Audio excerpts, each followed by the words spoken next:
of New York at Brockport. The Director of Athletics, Erick Hart. Associate Director of Athletics, Susan Hoffman. Head Athletic Trainer, Lee Cohen.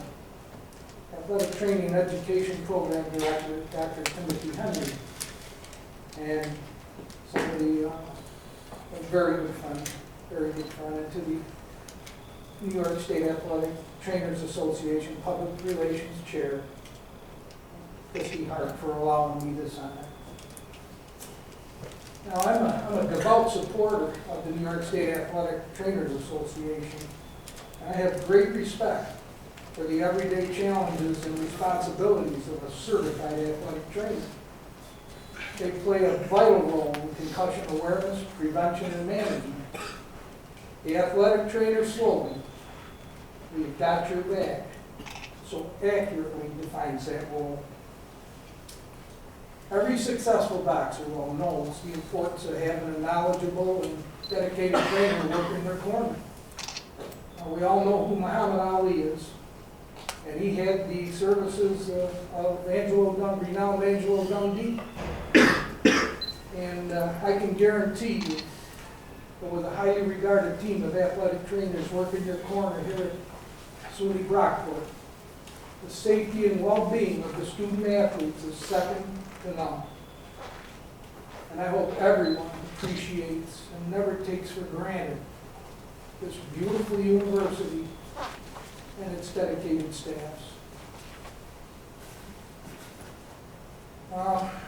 Boxing is a brutal and demanding sport that taught me many lessons about character, humility, and work ethic. I experienced the thrill of victory and the agony of defeat. I learned the true meaning of heart, courage, and focus on what it takes to be successful. Heart is measured by your inner desire to keep punching against all odds. Courage is the ability to fight back your fear. We all have fear. But courage, it gives you that ability. You have to have that ability to fight that back. And focus. Focus is the difference between a contender and a champion. You may possess great potential, but you will never achieve champion status until you master the discipline of focus. One night as I sat in a dressing room, exhausted after a hard-fought victory, a sports writer started his interview with a facetious remark. He said, "Hey Ray, you got a little lucky tonight." I paused for a moment, and then I replied back, "Yeah, you're right. Seems the harder I train, luckier I get." So, my response drew a little laughter from the other sports writers, but in reality, I realized early on in my career that luck has very little to do with success. Success is all about dedication and hard work. Life is exact science. You get out exactly what you put in. And the decisions you make will determine how you are defined. Getting to the top will define you as a contender. Staying at the top will define you as a champion. And resiliency and determination define both my success and my demise as a boxer. And it is those same attributes that define and drive me today.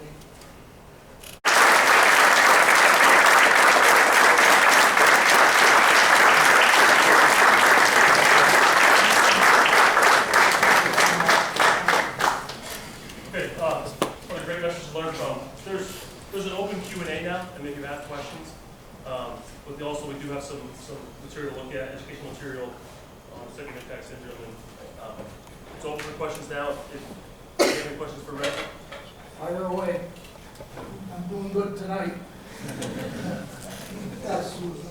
How many concussions would you say you think you received? Okay, and that's always a tough question, because we didn't know what we were counting. You have to know what you're counting to count. We just didn't know what they were.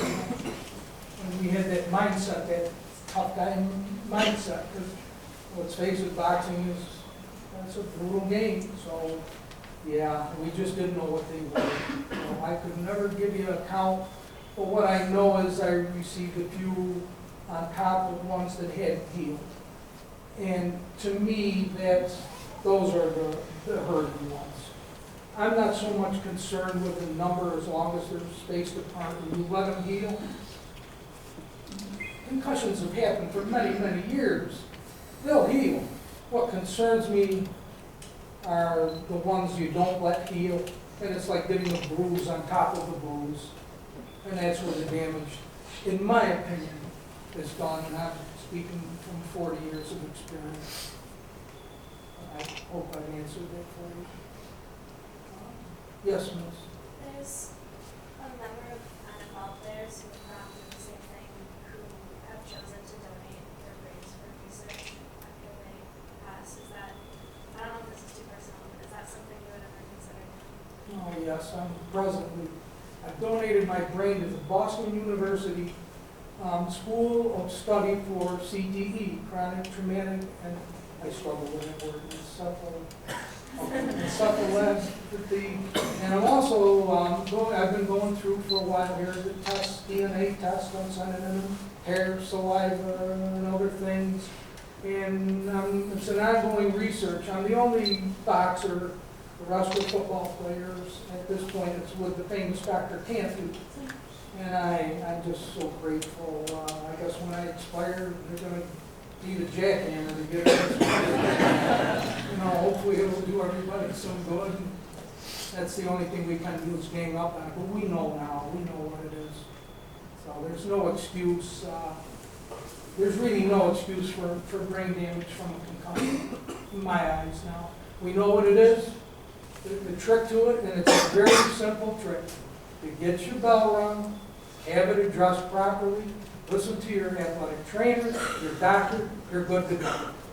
You deviate from that, you're playing Russian roulette, and it's not a very good gamble. I can attest to that. Yes, sir. When you first started boxing, did they make you wear mouth guards? Oh, yes, that's a mandatory. That's a mandatory thing in boxing unless it comes out of your mouth, which some, will do that when they're in a little bit of trouble, but they let that continue. It's not like football. But a mouthpiece, they claim it helps do a tiny bit to lessen, but it doesn't prevent concussions. People get under the false impression that a helmet or a headgear in boxing prevent concussions. No. These mechanisms might lessen the severity, but what they're there for is to prevent lacerations. Okay? And it gives athletes a false sense of security. That they can probably use that as a battering ram, or, no, they don't prevent concussions. And I know on an amateur level they're using it now. But no, it's mouthpieces. I hope I'm not getting off track. But did I answer your question? Yes, sir. Okay, thank you so much. Anybody else here? Yes, sir. As you're talking about, even after the concussion heals, do you feel that there's a certain number of concussions that you should be aware of, or is there when do you feel there should be a last count to say, all right, this is my last one? I think it's time to. Boy, you know what? There's some great questions here tonight, and that question is asked at every one of my presentations. We stopped counting well over 200 in 2012, and that question always comes up. Thank you for that. I was getting a little nervous.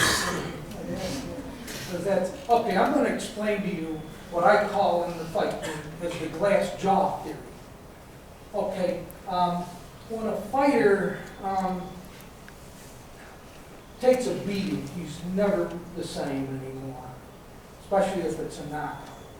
And what happens is, he gets labeled because he gets knocked out again.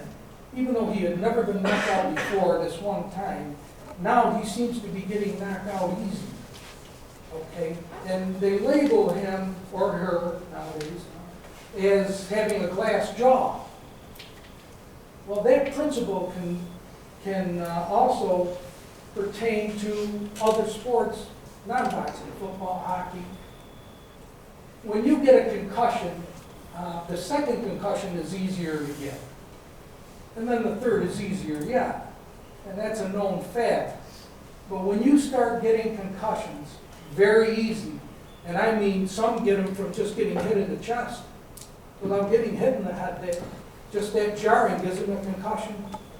Well, that's where we go back to the common sense rule. That should be telling you something. But there's one thing even more important than that. If you trust your doctor and your athletic trainer, and athletic directors at your school, you keep track of this number and monitor your condition, you're good to go. I mean, you have to trust these people. They're the best there is, and that help is there. You trust them, you're never going to go wrong. You do what I did. I did everything to circumvent the right thing for me. And with time restraints tonight, there's parts of my story that I don't delve into because it's more on a professional level. But I think we have enough professionals here that, I don't want to muddy the water. But I can tell you athletes will do things to circumvent. And I failed what was called an EEG test. And the New York State Athletic Boxing Commission at that time, they knew that I failed this test, so they told me, look, we're going to deny you the license now, and what's going to happen is we're going to have you retake the test in a short period here, and it'll go before our medical advisory board. Okay, well, we didn't know about the lasting. Nobody ever told me about, it would be long-term effects. I thought they were just shelving me, and I didn't want to miss anything. And the old-time veterans were telling me, look, Ray, they didn't have one commission like the NFL or the Major League Baseball does today. Boxing was regulated by each state with different rules and regulations applying. And we all remember Muhammad Ali was stripped of his title for not being inducted, accepting induction into the Army. So New York State stripped him of his license. Well, what he did was he went to Georgia where there was no such restriction. Well, they told me to do the same thing. So I headed south where there wasn't any restriction and carried on. Now, I deliberately circumvented a system that was put in place to help me. But that mindset and that drive falsely, circumvented a system, and athletes will do that. I lost track of where I am, but I think you get the point. Sometimes that common sense and logic, it overrides everything.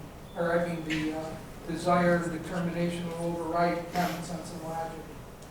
And that's where, when you get a concussion, you're not thinking clearly. You really are not, and that's why you need to depend on the athletic trainers and doctors to guide you along, and they'll get you through that. Please, yes. In a sport like boxing, you've received multiple concussions, how do you feel about your opponent when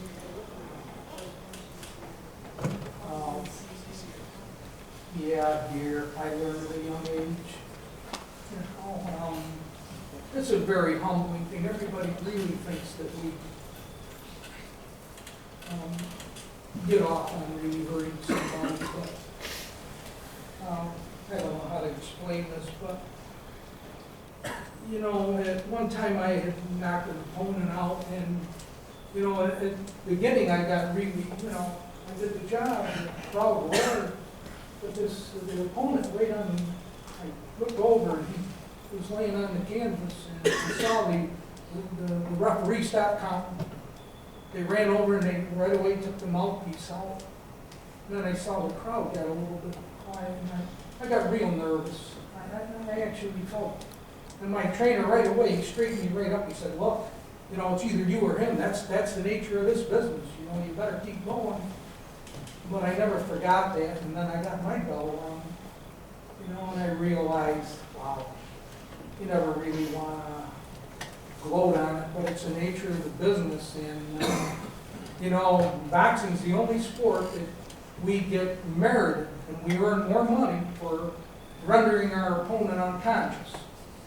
And it's not like football, which is a tough sport too, but you get penalized for hitting somebody in the head in that sport. Now that's the object, and you got to roll with that. Hopefully I explained that. Anyone else? In your experience with boxing, how would you say that today's athletes buy into this? Obviously, it is a little bit more than one to that, some of the sports you can see, but how do you think boxers receive that information about concussion? Do you think there's a lot of mentality, or is it really changing boxing? It will never change. And I'm going to tell you why here, and it's very simple. A football player gets their bell rung. There's only one play in football, or hockey, whatever. And when that bell, when the whistle blows, you have the ability to stand up and do the right thing for yourself, or somebody else to get you out of here. There's no blow on top of that. Well, you know, a boxer inside the ring, you know, we get a shot to the head, there could be 2 or 3 more coming. And, you know, we're taught too from day one to hide hurt. Because that split second when your opponent gets you hurt, you show you're hurt, they're on you. You have to hide that. And that just catapults into everything that you do, you hide that hurt. And, but no, boxing, it's going to be tough when the object is to render your opponent unconscious.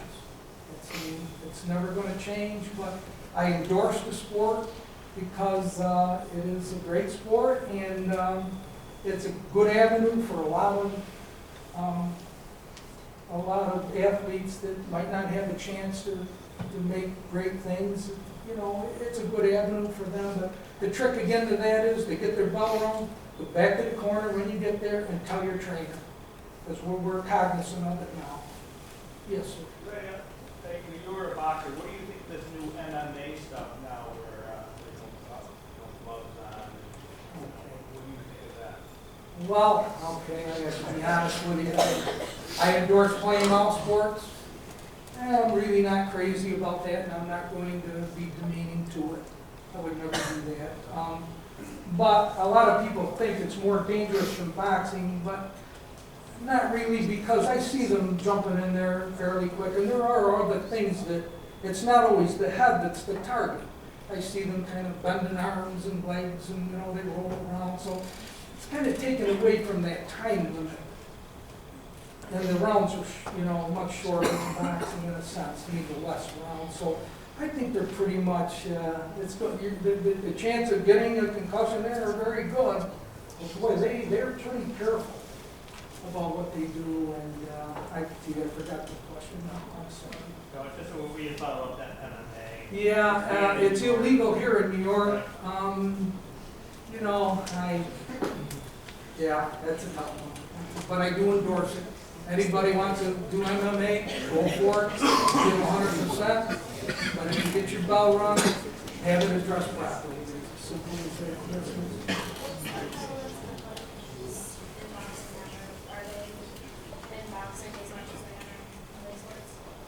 Okay, they're starting to be. And I only wish I had an athletic trainer to confide in my day. That's what I was lacking, somebody to help me and give me the guidance. Back then, our athletic trainers were there to teach us how to do more sit-ups, and how to have more endurance, and how to throw that left hand and the right hand. Where today, boy, they're more into the health aspects, and boxing's starting to employ that, which is a good thing. Do we have the authority to get you out? Like, I mean, it's hard to say because you had said that you go to the corner and you tell them, but if we were to see something and we knew immediately, do we have the authority to kind of like stop?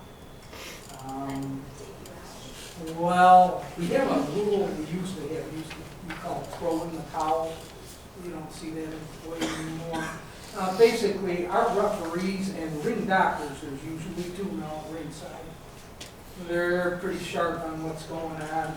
And now they've employed, see, we didn't have any of this in my day, even as an amateur. We didn't have headgear, we didn't have standing 8 count, the rounds were much longer. But now they're really sharp as to keeping an eye on things. This standing 8 count, now they look at your eyes and they give you a little test. They can see if you're a little bit wobbly. So where before you take that beating, now they're putting it in. I think it's a great move, and it's only going to get better with more education. And I talked about peer pressure. That peer pressure came from lack of education. Okay, again, we just didn't know any better back then.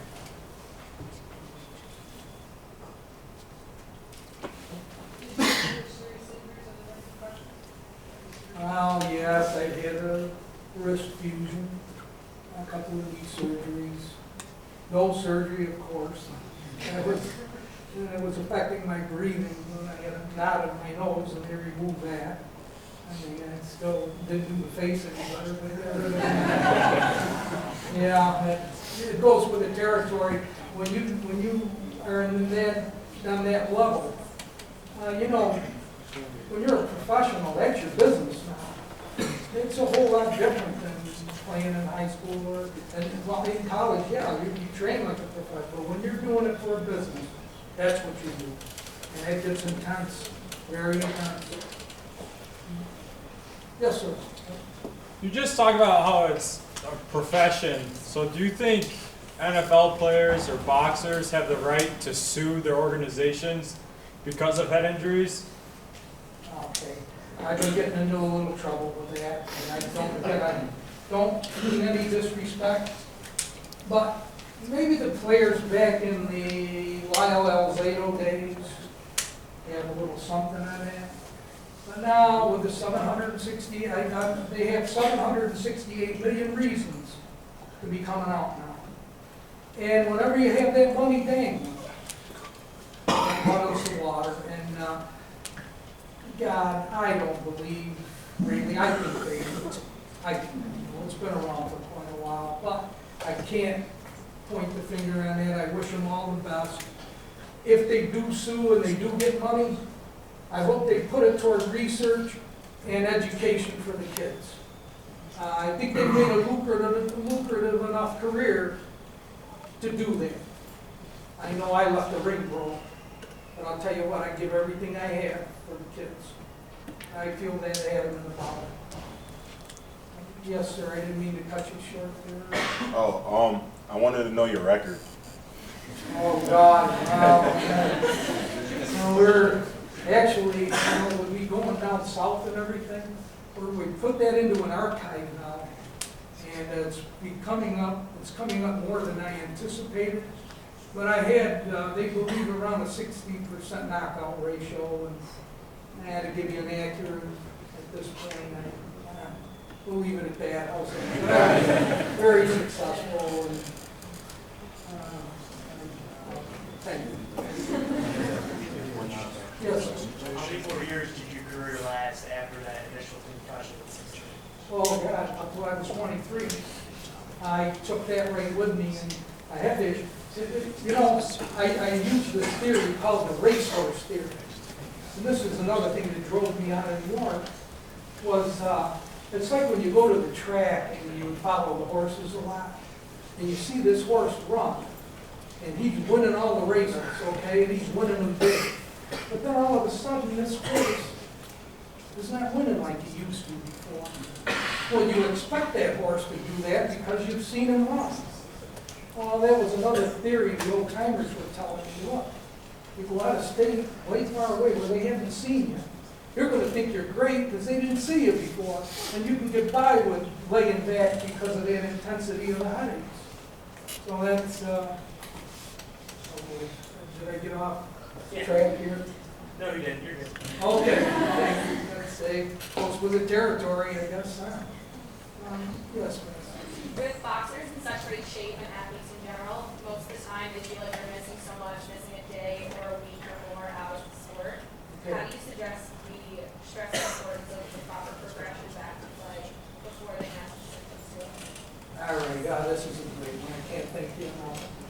difference here. And I just got into it with NFL player Wes Welker. He carried an article, he did it on the paper, he had 2 concussions within 4 months. And he went back to play after 4 weeks, already had 2 concussions.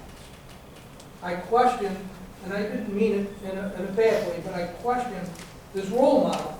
Because, you know, I said I worked so hard to get this mindset right, and it's the proper way to address these concussions.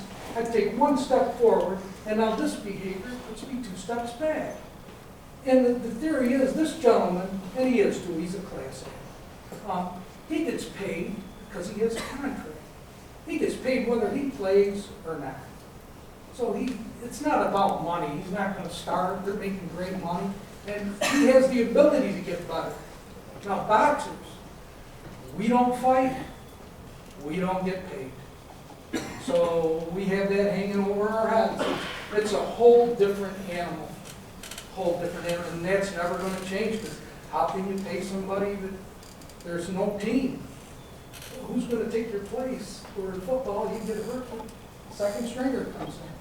And good teams, they don't rebuild, they just reload, like Brockport here. Somebody gets hurt, next guy, and then you just reload, we're all good. That's where it's at. Yes. Do you think there's a need where someone can be so young that if they get concussion, even if it's only 1, or if it's like a third, but over many years, can have lasting effects? Another great one, boy, what we speak. Thank God I'm the fireman tonight. This is very important. There was a gentleman that insisted we stop tackling up to the age of 14. I don't buy that. I don't buy that at all. But you have to keep and remember that the brain is still developing, and you're vulnerable, you know, when it's developing to have damage. But if a young player gets a concussion, if you follow the rules and really watch that carefully now, and I mean carefully, you should be good to go. But you know, my remark, I was questioned that out of the New York paper there. I can't think of the name of it. Well, anyways, they asked my opinion, and I said, well, you know what, it's not so much, what we have to do is teach them the proper way to tackle. But more than anything, I think we need to correct some of these dysfunctional coaches. Because I'll tell you what, I get really irritated when I watch these Friday night types.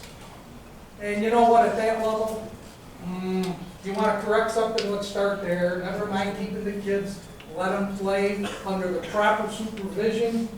Let them play, it's a great sport, football, can't beat it. Somebody here, Last question. What are your thoughts on the idea that there's multiple levels of concussions? Is there, I mean, there's a lot of things people say there's mild to severe, or it's just concussion in general. That's a complex God, great, another great one. Okay, concussion. Every concussion is different. Every person that gets a concussion handles it differently. And I consider it the snowflake theory. One outside when it's snowing, try to find you 2 snowflakes that look alike, or they're the same, and there's your theory. Well, the same with a concussion. No 2 concussions and no 2 people are the same. Now we revert back to rule number 1. Trust your trainers and coaches to monitor that. Okay, and you're in good shape. But no, everybody, you know, they're all different. But if you're going to err on the side of safety. Best advice I could have given. Feel free, there's materials for your educational stuff to look at. If you want to have a one-on-one question with Ray, he'll be here for a little while to look at it. Again, on behalf of Brockport, I think this is awesome.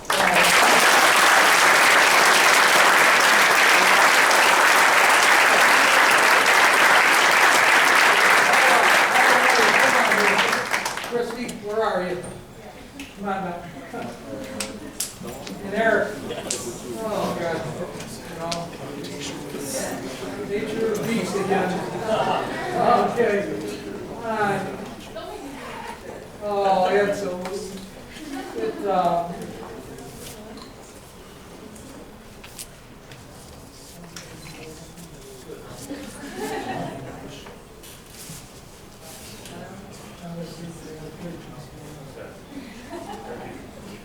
should buy stock. But it's a small token of my appreciation for the support and for being proactive as they are with concussion awareness and caring for all of you so very much. This is a small token of my appreciation. I can't thank you so.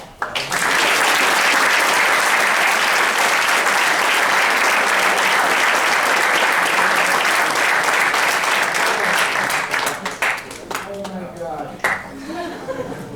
Okay. Well, if anybody wants to visit, I can be here for a little bit. Thank you again. Thank you, everybody. By the way, stay focused.